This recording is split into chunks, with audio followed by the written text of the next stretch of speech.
Shalom à toi qui m'écoute et je bénis le Seigneur pour la grâce qu'il nous accorde de pouvoir échanger encore en ce jour.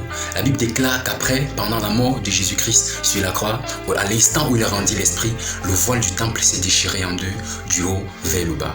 Bien-aimé, cet événement renfermait un mystère qui était en fait un message important de Dieu pour l'humanité.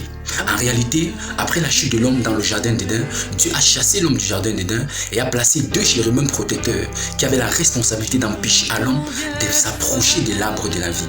Et à partir de ce moment, l'homme a multiplié des stratégies, l'homme a commencé à se battre par ses propres moyens pour pouvoir atteindre Dieu. C'est pour ça que nous allons voir dans Genèse chapitre 11, une population qui se met ensemble et qui a initié le projet de construire une tour qui devait atteindre le ciel, la tour de Babel. Mais Dieu, au regard de cela, n'a pas tardé à exterminer ce projet humain. On peut bien se poser la question, mais qu'est-ce qu'il y a de si mauvais dans le projet des hommes de se battre par leurs propres moyens, d'initier des projets, de mettre sur pied des initiatives qui leur permettront d'atteindre Dieu? Mais en fait, Dieu voulait communiquer un message fort à l'humanité. L'homme n'a pas besoin de fournir des efforts pour atteindre Dieu. Ou encore, tout effort fourni par l'homme pour atteindre Dieu sera nul et sans effet. Parce qu'en réalité, l'homme ne peut pas.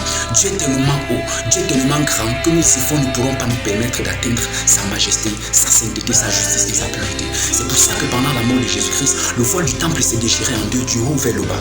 Et transmettant ainsi le message de Dieu selon lequel Dieu décide dans sa souveraineté de quitter son trône de gloire pour venir sur la terre en la personne de Jésus-Christ, sauver l'homme dans sa misère.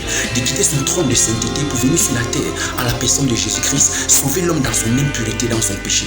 De quitter son trône de perfection, d'excellence pour venir en la personne de Jésus-Christ sur la terre, sauver l'homme dans son imperfection, dans sa destruction, dans sa déchéance et tout ce qui va avec. Alors toi qui m'écoutes et qui jusqu'ici te battais par tes propres moyens, toi qui m'écoutes et jusqu'ici croyais que ton salut devait résulter par tes propres efforts, à te battre dans ta chair pour pouvoir être agréable à Dieu, laisse-moi te dire que Jésus-Christ te donne la possibilité, Jésus-Christ te donne la capacité de te rapprocher de Dieu, de saisir sa main tendue, parce que lui, il a quitté son trône de gloire. La Bible dit qu'il n'a pas vu son égalité avec Dieu comme une proie à dévorer, mais il s'est humilié, s'est rendant humble jusqu'à la mort de la croix. Il est venu dans ton imperfection te chercher, afin qu'à partir de sa mort et sa résurrection, tu accèdes le salut en Jésus-Christ et auprès de Dieu, et que tu aies la garantie de la vie éternelle.